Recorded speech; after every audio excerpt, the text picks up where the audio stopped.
పాత అంశాలతో కొత్త నివేదిక. అట్లాస్ రూపకల్పనలో నిర్లక్ష్యంపై సీఎం ఆగ్రహం. బాధ్యులైన 10 మందికి పైగా అధికారులపై చర్యలకు ఆదేశం.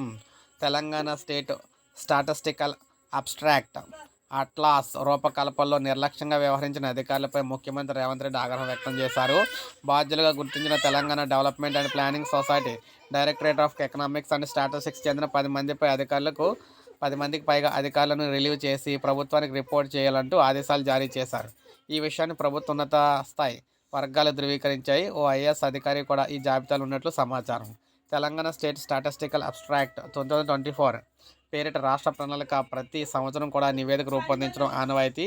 ఈ ప్రకారం ఆ శాఖ నుంచి సంవత్సరం రూపొందించిన 184 పేజీల నివేదికను ఉప ముఖ్యమంత్రి బట్టి విక్రమార్క గత వారం ఆవిష్కరించారు. ఈ నివేదికలో రాష్ట్ర భౌగోళిక స్వరూపము, మౌలిక వస్తువులు, ఆర్థిక పరిస్థితి, పాఠశాల విద్య, వాతావరణము, వ్యవసాయము, పశు సంరక్షణ, అదేవిధంగా పరిశ్రమలు, సామాజిక భద్రత తదితర రంగాలకు చెందిన అంశాలైతే డేటా గ్రాఫిక్స్తో సహా ఉన్నాయి.